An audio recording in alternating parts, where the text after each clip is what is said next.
Assalamualaikum warahmatullahi wabarakatuh. Bismillahirrahmanirrahim. Allahumma ya Allah ihdinas siratal mustaqim siratal ladzina an'amta 'alaihim ghairil maghdubi 'alaihim waladdallin amin. Allahumma shalli wa sallim ala habibika Mustafa Muhammad wa ala alihi wa sahbihi wa barik wa sallim asliyan amma ba'du. Yang sangat saya hormati Mustasyar PBNU sekaligus Wakil Presiden Profesor Dr. Ma'ruf Amin, yang saya hormati Rais Am PBNU, Rais Am NU Kiai Haji Miftahul Akhyar, Ketua Tanfid PBNU yang juga masih bernambah sama saya, Kiai Haji Said Akil, yang saya tadi senang sekali marahnya, senang sekali girohnya, karena itu memang khas keluarga kami. Jadi kalau nggak kesampaian marah itu bagus. Jadi di antara sifatnya para nabi itu wayakhdufulillah, kalau agama nggak dapat apa tadi jatah ya, nggak tahu saya maknanya itu. Jadi kan wayakhdufulillah wayardoliridho. Semua yang saya hormati, ini ada Ibu Menteri Ibu Ida Fauzia, ada Gubernur Jatim Ibu Khofifah, yang sangat saya hormati keluarga besar Mbak Wahab Hasbullah. Di sini secara berurutan ada Nyai Mutmainnah, ada Nyai Mahfuzah, ada Nyai Hizbiyah, ada Nyai Mujidah. Yang sangat saya hormati Kiai Haji Hasib, Kiai Haji Rokib, semua yang saya hormati para santri, para alumni. Alhamdulillah tadi acaranya banyak sekali, jadi saya nanti ngaji insya Allah 15 menit. Karena menurut saya solusi bangsa ini itu mudah sekali kalau mau niru Mbah Wahab. Saya kemarin ditilihi Gus Hasib, saya tidak bilang bertamu, karena kalau tamu itu seakan-akan saya yang jadi tujuan, tapi niliilah karena beliau orang sepuh. Kemudian beberapa hari dikasih paketan buku beliau tentang Mbah Wahab, buku dari beliau tentang Mbah Wahab. Tapi sebetulnya saya tahu banyak tentang Mbah Wahab tanpa buku itu, karena Mbah Maimun, guru saya, juga bapak saya, Kiai Haji Nur Salim sering cerita. Kiai Wahab itu pedagang, juga ulama, juga politikus, juga pahlawan. Kita sebetulnya melihat itu sederhana, hanya sederhana dalam pikiran ulama. Jadi pernah suatu ketika Sayyidina Ali itu marah besar ketika melihat umat Islam itu pasif itu tidak aktif, sehingga beliau marah besar. Di antara kalimatnya itu, karena ini tengah-tengah kalimat, langsung pakai fa'ataf atau fa'tafrek atau apa sajalah, nanti terserah santri-santri yang ngi'rob. Fakubhan lakum hina sirtum gharadun yurma. Jadi umat ini akan buruk sekali ketika posisinya itu objek yang jadi sasaran tembak atau sasaran perasan pihak lain. Ketika misalnya haji itu bagus prospek, nanti ujung-ujungnya yang bikin sajadah kadang orang sana, mau biang kubu sebelah, nanti sensitif secara politik. Nanti ketika umat Islam punya kebutuhan pakaian ihram besar, juga yang produk kadang orang lain. Begitu seterusnya, sehingga setiap kebutuhan kita pun yang produk itu orang lain. Sehingga Mbah Wahab berpikiran sampai impor mori, pas itu kain putih. Begitu juga traveling, ketika umat Islam butuh mudah pergi ke Mekah untuk haji dan umrah, juga bironya itu kadang orang lain. Zaman itu Hindia Belanda, sehingga beliau dulu sudah mendirikan semacam biro haji. Itu semua adalah madhab, di antara madhab Sayyidina Ali ketika beliau mengatakan fakubhan lakum hina sirtum gharadun yurma. Buruk sekali kamu di mana-mana ini jadi objek. Misalnya kira-kira ginilah, kalau holnya Mbah Wahab itu ada 10.000 santri, dan semuanya karena keluarga kiai itu dermawan, sama Bu Mujidah dikasih makan semua. Nanti cateringnya yang menyediakan orang lain, kita tidak punya kecakapan produksi itu atau melayani itu. Sehingga perdagangan Mbah Wahab dalam tradisi keulamaan itu dimaknani sebagai supaya kita ini jadi aktor, baik di perdagangan, di politik, maupun dalam solusi urusan-urusan publik. Misalnya sekarang ada problem apalah, sebetulnya solusinya gampang sekali. Ketika kita minus atau ketika kita tidak berkecukupan, mulai dulu ulama itu solusinya gampang. Pernah suatu Abdul Qasim Al-Junaidi atau siapa sajalah, ini karena polanya sama, menyuruh muridnya, saya tolong belikan ikan. Cara sekarang mungkin dikasih uang 50.000, terus dikasih tahu sama muridnya, Pak Yai uangnya tidak cukup karena harga ikannya 70.000. Terus kata gurunya, beri lebih murah lagi. Uang 50 aja tidak cukup, kok cari yang lebih murah. Kata beliau, arkhisuhu bitarki. Ya bikin murah karena kamu tidak berkeinginan. Jadi nggak usah belikan katanya.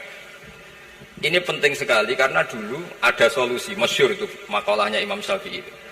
Kata beliau, fa innal ghina anisya'ila bihi. Kalau kamu ingin tidak tergantung sesuatu, maka hindari sesuatu itu. Jangan memaksakan memenuhi sesuatu itu dengan memaksakan, tapi hindari sesuatu itu. Saya misalnya, kalau nuruti kepingin misalnya, kalau saya dengan nafsu serakah saya, mungkin saya ingin punya mobil mewah, ingin apa saja. Tapi itu membuat saya tersiksa karena harus menyediakan ini itu. Ya sudah, tidak usah ingin. Sehingga mudah sekali. Makanya kata ulama dulu, fa'innal ghina anisya'la bihi. Untuk menjadi berkecukupan, usahakan banyak hal yang tidak Anda butuhkan. Semakin banyak hal yang kita butuhkan, maka kita akan tergantung akan sesuatu itu. Makanya banyak ilmuwan, saya sering diskusi sama pakar-pakar sama ilmuwan. Apakah negara Amerika itu negara yang kuat? Banyak ilmuwan yang berpikir itu ilmuwan politik, bukan tasawuf. Berpikir negara paling lemah itu ya kayak Amerika. Karena semakin powernya kuat, ketergantungannya semakin kuat. Untuk memenuhi kebutuhan listrik harus begini, untuk kebutuhan minyaknya harus begini. Semakin kita kuat, maka ketergantungan akan sesuatu semakin banyak. Jadi ibarat orang yang punya Alphard sama yang enggak kayak mana ya, kayak yang enggak karena kebutuhannya ada banyak. Artinya dalam kondisi krisis, ulama masih punya solusi yaitu al-ghina itu anisya'la bihi. Jadi usahakan ketercukupan itu karena menghindari kebutuhan-kebutuhan yang tidak primer, yang tidak prinsip. Bukan memaksakan semuanya terpenuhi. Karena kita ini ulama. Dulu ketika sebelum ada negara, belum ada TNI, itu ulama punya cara untuk melawan Belanda. Karena mereka terbiasa punya loyalis, punya muhibbin, punya ghirah, punya strategi. Sehingga Belanda itu kesulitan ngadu ulama. Apalagi mereka terus ke Mekah, ketemu komunitas internasional yang semuanya berfatwa bahwa penjajahan harus dilawan. Itu luar biasa. Belum ada negara, nggak ditopang negara, kemudian tetap bisa melakukan perlawanan. Coba kalau dulu ngelawan nunggu, wah saya mau ngelawan penjajah kalau saya diangkat jadi TNI, saya mau ngelawan kalau saya punya otoritas yang disahkan negara, itu ribet, negara belum terbentuk. Makanya ini saya tidak akan ngaji lama-lama, tapi saya akan cerita khas Mbah Wahab sesuai riwayat yang saya dapatkan dari guru-guru kami bahwa beliau tadi seperti yang dikatakan Pak Said membina dan menyebarkan NU kemana-mana tanpa uang proposal. Nggak kebayang saat itu proposal kepada siapa, negara sendiri masih susah. Lalu mau diajukan kemana? Terus yang mau tanda tangan itu ya siapa? Jadi yang saya tahu tadi, yang penting kita niru sesuai yang diidam-idamkan tadi Sayyidina Ali. Jangan sampai kalian itu menjadi gharadun yurma. Ada apa saja orang lain yang memikirkan labanya, kita yang jadi objek. Sehingga zaman itu kita terima kasih semua sama Mbah Hashim, sama Mbah Wahab. Karena ini zuriyatam ba'duha min ba'd. Kita tahu Mbah Wahab putra Mbah Hasbullah, punya ibu Nyai Fatimah, terus sampai Mbah Abdus Salam ya. Kemudian Mbah Hashim punya ibu Halimah, punya abah lagi siapa setelah Halimah itu Lainah ya. Terus Mbah Abdus Salam, jadi ini zuriyatam ba'duha min ba'd. Kalau dalam tulisan itu sampai Mbah Abdul Jabbar bin Ahmad bin Mbah Sambu. Memang Mbah Sambu punya beberapa saudara, diantaranya ada yang namanya Mbah Yusuf, itu yang melahirkan keluarganya Mbah Ahmad Siddiq Jember, Mbah Siddiq Jember. Ada yang Abdul Halim yang melahirkan keluarga Lasem, termasuk saya itu lewat jalur Mbah Abdul Halim. Jadi zuriyatam ba'duha min ba'd. Dulu semua orang zaman Rasulullah SAW itu dilatih jadi aktor, jadi subjek. Sehingga orang yang miskin pun ketika perang Tabuk, perang Dzatil Usra, itu semua menyumbang. Ada yang menyumbang emas yang nggak terkira, yaitu Sayyidina Utsman. Ada yang cerita, ya Rasulullah saat tadi malam buruh dan punya beras hanya 2 kilo, yang 1 kilo saya sumbangkan jenengan, yang 1 kilo saya pakai untuk keluarga kami. Sekarang logikanya sederhana, kalau orang miskin 3.000, pas itu anggap saja pasukannya misalnya 3.000. 3.000 nyumbang beras 1 kilo, itu artinya terdapat 3.000 kilo beras. Artinya apa? Orang Islam yang miskin membiayai dirinya sendiri untuk makan.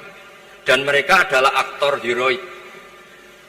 Tapi kalau misalnya ini orang-orang miskin ini tidak mau urun rembuk, kemudian menjadi beban negara, maka yang harusnya dipakai senjata, dipakai beli sembako. Dulu zaman Nabi meskipun orang itu miskin, itu semuanya bersifat heroik. Sehingga perang Dhatul Usra itu perang paling dikenang Al-Quran. Nah, efek dari ingin memberi adalah tidak tamak. Makanya kalau dalam kitab tasawuf, itu orang kikir itu gak dikritik. Yang dikritik orang tamak. Karena orang menvonis orang lain kikir itu pasti karena berkeinginan mendapat. Kalau tidak berkeinginan mendapat, maka orang lain tidak akan kamu vonis sebagai kikir. Andai kan kita semua ingin memberi sumbangan kepada Indonesia, maka kita tidak akan menvonis pemerintahan kita tidak becus ngurmat kita. Meskipun pemerintah tentu berkewajiban ngurmat orang-orang miskin itu tentu. Tapi andai kan semua orang miskin berpikir ingin menyumbang pemerintah, maka tidak akan menyalahkan pemerintah ketika faktanya nanti suatu saat atau kapan saja, semoga ini tidak terjadi, itu tidak mampu menyumbang. Karena masyarakat kepikirannya memberi, bukan mendapat. Ini solusi-solusi yang diajarkan Rasulullah SAW yang disebut al-yadul ulya khairun minal yadis sufla. Jadi bahwa posisi memberi jauh lebih baik ketimbang posisi menerima. Sehingga ketika Allah mensifati orang baik itu siapa? Allah mensifatinya sederhana. Wa mimma razaqnahum yunfikun. Orang yang kepinginannya itu yang memberi. Itu dulu zaman Nabi, pas perang Khandaq, pas perang Tabuk, pas beberapa perang, itu orang yang paling miskin pun turun. Sampai orang-orang munafik mencibir, inna Allaha ta'ala la ghaniyun an shadaqati hadza. Allah tidak butuh sedekah hanya 1 kilo. Tapi coba efeknya dari sedekah 1 kilo itu tadi, misalnya orang miskin yang perang 3.000, itu semuanya memakan uangnya sendiri setidaknya enggak jadi beban negara. Terus mentalnya itu patriotik. Dari mental patriotik itu ketemu Belanda kayak apa, mereka bisa makan apa saja. Mulai ares gedang, mulai apa saja, yang penting halal. Karena mentalnya dari awal heroik. Tapi andai kan mereka mentalnya tomak, mungkin sudah mati. Karena, wah nunggu negara ngasih makan, proposal dulu, sedang mati. Tapi orang dulu enggak, karena heroik, inginnya memberi, sehingga bisa mendapatkan solusinya sendiri. Ini solusi yang saya tawarkan, sebetulnya ini Mudawwan, artinya Mudawwan itu ada di beberapa kitab, lihat di beberapa tafsir istilah perang Dhatul Usra, perang Tabuk atau perang apa saja itu memang zaman itu susah sekali. Itu menjadi solusi utama adalah setiap orang ingin bermental patriotik. Nah, kalau sudah orang bermental patriotik itu gampang, mengukur apa saja itu gampang. Karena tadi dari 3.000 atau 1.000 atau apa saja pasukan, sampai ada yang urun tadi beras 1 kilo, tapi 1 kilo itu menjadi satu watak, satu karakter bahwa bangsa ini inginnya memberi sama negara, sehingga negara ini mudah merdeka. Coba kalau semua orang miskin zaman itu bermental ingin mendapat, ribut proposal, nyalahkan ini, enggak didata miskin tersinggung, kan capek. Jadi ini memang zaman akhir ya, agak aneh, orang enggak didata miskin itu tersinggung. Kalau besanan nyari yang kaya, tapi kalau ada sumbangan nyari sebagai yang miskin. Jadi kalau tanya solusi khas ulama, kita belajar dari perang Dhatul Usra. Itu orang yang miskin semuanya urun. Nah, barokahnya urun itu kemudian mereka bermental patriotik. Barokahnya patriotik, yang kaya, yang miskin, yang pinter semuanya berkontribusi untuk menyumbang negara. Akhirnya negara ini bisa merdeka sebelum terbentuk TNI, sebelum terbentuk Polri. Karena tadi keinginan memberi, keinginan patriotik. Sehingga cerita buyut-buyut saya ketika Belanda atau apa Jepang, itu yang dicari di geladak saya itu ya kitab. Karena kitab ini dianggap sumber inspirasi mereka melawan Belanda. Dulu kita tahu masyarakat kita itu kalau ngerti Belanda itu dipanggil Doro, wis penjajah jadi diundang Doro. Itu kan terlalu dulu. Sehingga orang Arab itu kadang agak dengan tanda kutip mencibir kita. Kalau bahasakan negara jajahan itu mustakmarin. Negara yang perlu rame karena cara berpikir masih terbelakang. Wong penjajah kok dipanggil Doro. Terus ketika beberapa kiai melihat Belanda baik karena di alun-alun dikasih masjid gini-gini, sudah tidak berotak karena anggap Hindia Belanda itu baik. Baru ketika era beberapa ulama, ada Mbah Hashim, ada Mbah Hasbuh, tadi kata beliau Dwi Tunggal tadi. Terus ada fatwa resolusi jihad. Sehingga mereka baru sadar bahwa Belanda itu ancaman. Kayak apa pentingnya ilmu, kayak apa pentingnya fikih. Karena di fikih jelas, jihad untuk melawan penjajah itu fardu kifayah. Tapi jika musuh kadung ada di kita, maka itu fardu ain. Tidak lagi ada prasyarat harus lelaki, harus merdeka, enggak, perempuan pun harus terlibat. Jika kita punya pahlawan kayak Cut Nyadin, beberapa daerah Kartini, itu ada di khazanah kitab-kitab fikih kita. Jadi kita tidak pernah kehilangan khazanah untuk menjawab muskilatus zaman, untuk menjawab problem-problem zaman. Tapi yang penting kita selalu ngaji, selalu belajar. Saya adalah orang yang sebetulnya tidak pernah ingin terkenal karena saya itu suka belajar. Cuma saya bikin pengecualian, mau diundang kalau pernah sepuh. Ternyata yang pernah sepuh itu banyak. Ini agak musibah bagi saya karena harusnya kiai itu ya dihormati, tapi gara-gara kalah sepuh digawe kongkonan. Saya ini kemana-mana digawe kongkonan. Jadi gayanya nasihati, tapi aslinya diperintah. Jadi tidak ada kerennya sama sekali. Saya di mana-mana posisinya al-makmur, diperintah. Tapi saya senang karena ilmu itu butuh konsensus. Andai kan saya tidak pernah ngaji di depan Mbah Mun, di depan bapak, di depan guru-guru, maka mungkin saya tidak pede atas bacaan yang saya baca. Karena saya tidak tahu ini benar apa tidak. Jika masyhur dalam guyonan santri, ada orang tidak baca-baca kitab, cari kamus sampai mati tidak ketemu. Karena dia bacanya lam tardiman. Wah itu cari di kamus sampai mati tidak akan ketemu. Bareng tanya gurunya, ini apa Pak Yai? Oh itu lam tarodaman. Lam tarodaman itu karena marjiknya mar'ah, orang ningali sapa mar'ah daman ing getih. Dia bacanya jadi satu lam tardiman. Dicari di kamus ya, sampai mati tidak akan ketemu. Makanya di guyonan-guyonan pesantren itu banyak katanya ada cerita orang mati karena satu titik. Jadi gurunya baca habbatun sauda dawaun min kulli da. Jadi dia kitabnya kelebihan apa? Titik. Jadi kelebihan titik dia bacanya itu hayatun sauda dawaun min kulli da. Nyari ular hitam, kobra, dipatuk mati, padahal sesuai resep kitabnya, karena kitabnya dia kelebihan titik hayatun sauda, artinya maknanya ular hitam, sementara tagnya mestinya habbatun sauda. Jadi kenaifan-kenaifan begini itu harus kita dandani, karena yang bisa, kata Pak Said tadi, yang bisa itu kita cari kebenaran dari mana. Kita itu ya pokoknya ulama lah, udah harus NU, udah harus Muhammadiyah, pokoknya ulama yang wasatiyah. Jadi nanti terus gimana yang wasatiyah itu kayak apa, tapi jelas ulama. Karena dulu zaman, kalau kita fair secara sejarah dulu ya Mbah Wahab ya dekat Mas Mansur, dulu Mbah Hashim ngaji sama Mbah Ahmad Dahlan sama-sama di Mbah Soleh Darat, ketika di Mekah ya sama-sama ngaji di Syekh Khotim Minangkabau. Jadi kalau era beliau itu ya memang dulu perbedaan itu nggak ada masalah, karena perbedaan itu bawaan visi ya. Saya belajar usul fikih di antara yang diceritakan di buku-buku Mbah Wahab, beliau itu ahli usul fikih. Sementara Ki Bisri itu suka fikih mateng. Sehingga memang ada perbedaan antara fikih mateng dan usul fikih. Saya beri satu contoh. Ini guyonan tapi nanti di usul fikih nanti kelihatan. Di usul fikih itu ada ilmu namanya tangkikul manat. Ketika Nabi sama-sama menyebut sesuatu, sebetulnya ada benang merah di situ, tidak sama persis. Misalnya begini. Ja'a a'rabiyun ila Rasulillah sallallahu alaihi wasallam. Faqala ya Rasulullah ahlaktu. Wa ma ahlakaka qal waqatu imraati fi nahari Ramadan. Ya Rasulullah, saya ini orang yang rusak karena saya berhubungan intim dengan istri saya di ketika Ramadan. Terus Nabi ngendikan, ya sudah kamu harus merdekakan budak, saya tidak punya ya Rasulullah. Ya sudah kamu puasa 2 bulan berturut-turut. Kata beliau, puasa baru sehari saja kecelakaan apalagi 2 bulan. Karena kamu orang Arab lah, orang Arab itu dia cerita ini di Arab itu. Terus ya sudah kamu sedekah sama 60 orang miskin. Saya ini orang paling miskin. Susah kan menghadapi orang miskin seperti ini. Nah, pertanyaannya secara usul fikih, menurut mazhab Syafi'i, sanksi berat itu hanya untuk yang berhubungan suami istri. Sehingga kalau membatalkannya pakai rokok, pakai minum, pakai makan, tidak kena sanksi seberat itu. Masuk akal kan, karena memang hubungan suami istri dalam banyak hal, misalnya haji, itu ifsad, yang benar-benar ifsad, bisa merusak haji secara total. Tapi menurut Imam Malik, pikiran Imam Syafi'i itu dianggap aneh. Loh ini hubungan suami istri itu statusnya mubah, sesuatu yang boleh. Maka semua hal yang boleh tapi merusak kehormatan Ramadan, maka ketentuannya sama. Yaitu misalnya nggak sakit, nggak apa, pagi-pagi nyate.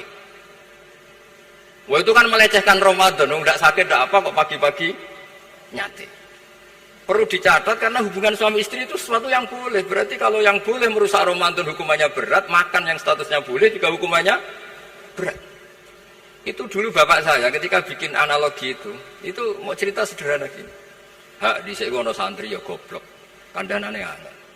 Istrinya lapor ke kiainya, Pak Yai, santri jenengan kalau sama istri sering mukul itu nabok pakai tangan. Santrinya dipanggil kan alumni, kamu jangan sering mukul istri kamu gini-gini.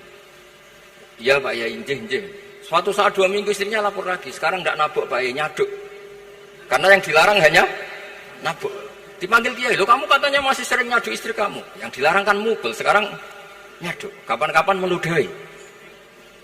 Nah, artinya di usul fikih dijelaskan bahwa makna haramnya naboi adalah hurmatul idza, haramnya menyakiti. Maka nyaduk sama, meludahi sama, menerlantarkan sama. Itu dulu bahwa ahlinya bikin usul fikih seperti itu. Sehingga misalnya amar ma'ruf nahi mungkar ketika beliau ditanya, apakah perlu ikut kabinet gotong royong? Tapi di situ banyak kelompok yang mungkin tidak cocok. Pikirannya kita harus ikut, justru ikut itu ikut benahi dari dalam. Meskipun dari ikut itu bahwa Wahab Nyun Sewu yang ngalami fitnah yang macam-macam dituduh karena zaman itu nasakom. Tapi itu beliau santai saja. Tapi zaman itu memang itu sah karena zaman itu belum dibubarkan. Jadi yang dialami Wahab ini luar biasa. Semuanya harus jadi pelajaran bagi kita.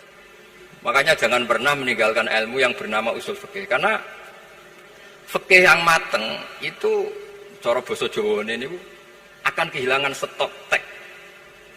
Misalnya Nabi sedekah pakai kurma atau pakai apa makanan pokok. Itu hadisnya itu kurma, sama Imam Syafi'i digenti kutu ahli baladi, yaitu makanan pokok dari negara. Sehingga kita tidak bisa mentang-mentang Nabi sedekahnya pakai kurma terus kita orang miskin kita kasih kurma. Bisa linu tuh nih kalau makan kurma orang Indonesia itu. Karena yang penting itu kutu ahli balad bukan kurma.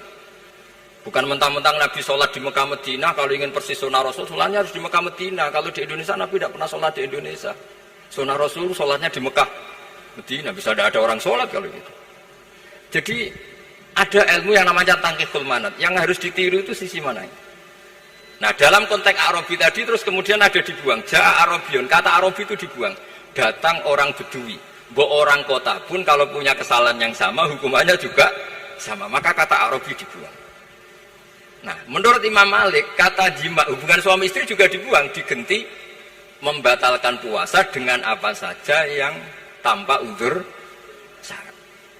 Jadi ini kealiman-kealiman kiai-kiai Indonesia dulu itu.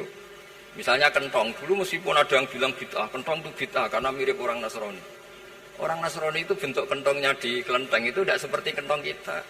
Adat Indonesia kalau pos kampleng ada maling, ada banjir pakai kentong. Jadi adatnya memanggil itu pakai kentong. Makanya kiai-kiai dulu, ini mirip orang Nasrani, enggak mirip pos kampleng katanya. Padahal jelas menurut hadis sahih jelas ketika ada sahabat usul ya Rasulullah bikin kentong, wah jangan nakus itu nanti kayak Nasrani. Bikin buk itu trompet, jangan nanti mirip orang Yahudi.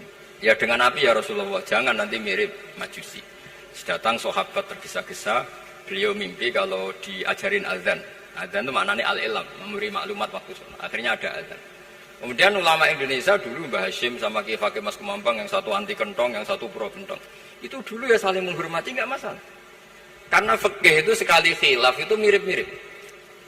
Tadi Pak saya Takil nyinggung Palestina. Saya pernah ke Palestina. Itu banyak ulama Mesir yang mengharamkan orang datang ke Yerusalem, ke Masjid Aqsa. Karena mau tidak mau harus dapat visa Israel, berarti ngaku eksistensi Israel. Karena dianggap mengaku eksistensi Israel maka hukumnya haram. Tapi saya pernah ketemu Imam Masjid Aqsa. Beliau bilang begini, Pak Bahak, kalau orang Islam dari seluruh dunia tidak datang ke kami, maka eksistensi kami dianggap diabaikan oleh komunitas internasional. Dan itu dengan mudahnya Israel mencaplok kita.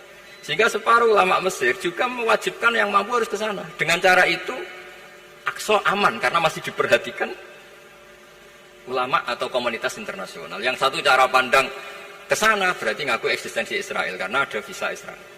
Yang satu bilang harus ke sana, dengan itu eksistensi Masjid Aqsa terjaga karena masih diperhatikan ulama atau komunitas Jadi di mana-mana khilaf itu ya seperti itu.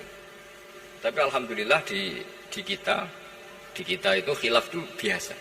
Sehingga zaman kita mondok, saya itu pernah pengalaman buruk sekali saya ketika jadi Rois Musyawarah Fatul Mu'in. Itu ada pertanyaan gini Gus Hasib. Saya tanya gini sama orang. Gus, soft paling utama itu yang nomor berapa? Nomor 1 kata saya. Yang kedua, yang soft berikutnya, iya yang berikutnya. Kalau sudah tahu soft terbaik itu yang nomor 1, kenapa masjid gak dipakai memanjang selatan utara? Biar semuanya nomor 1. Selagi masjid itu memanjang barat timur, pasti ada soft 1, 2, 3. Itu kan kurang ajar betul. Jadi supaya orang soft 1 semua ya tinggal desain masjidnya, yaitu memanjang utara selatan. Selagi masih memanjang barat timur, pasti soft 2, 3. Terus saya kebalik tanya, lalu setelah begitu yang paling abdul siapa? Yang sisi kanannya imam. Ya sudah, imamnya dipojokkan pol selatan, biar semuanya dari pol kanan. Nanti ada masalah lagi, yang paling abdul siapa? Yang paling dekat imam. Yuskono kerubuti imam kan gitu. Jadi kalau nuruti fikih itu ya memang ilmu logika. Sehingga banyak orang jadi wali itu dari hasil ijtihadnya. Ada orang jadi wali karena sering sholat di shaf awal. Tapi ada wali pesaingnya justru jadi wali karena kalau sholat di belakang. Tapi tetap wali. Suatu saat 2 wali ini ketemu. Loh, kamu kok wali padahal kalau sholat paling belakang. Saya tuh malu sama Allah. Kok kayak sok suci ya kok ngarep gitu. Jadi wali karena adab bukan karena malas loh. Saya itu gak pede. Saya saja kok sholat di depan. Maksudnya kok kepedean itu. Tapi tentu secara syariat tetap baik yang di depan. Ini saya bukan bela yang, kenapa saya cerita bela yang belakang, karena yang bela jarang gitu, makanya saya, dan kebetulan saya kalau sholat ya sering di soft belakang. Tapi ini saya cerita betapa logika fikih itu khazanahnya banyak dan luas. Dan kita bicara usul fikih itu biasa. Kita belajar sama beberapa ulama. Saya berkali-kali cerita di mana-mana. Muhammad bin Hasan Asyibani itu mewajibkan ulama kaya, dan beliau kalau ngitung duit itu di kamar tamu, di ruang tamu. Sehingga santri ora kepikiran nyalami template. Kan cara wong Jawa kan meliting ngitung duit kok di ruang tamu. Tapi ternyata alasannya beliau masuk akal. Ben santri ku roh nak kiye di duit, jadi ora perlu kepikiran nyumbang gulu. Ya masuk akal. Tapi yang nyimpen duit ya masuk akal, wong duit kok dipamer-pamerno. Tapi yang pamer nggih monggo nak niate ben wong Jawa ndak perlu berempati, ndak perlu sakit. Jika nggak butuh didata dapat BLT, mereka duitnya tidak kok. Ya, itu semuanya istiadat. Assalamualaikum warahmatullahi wabarakatuh.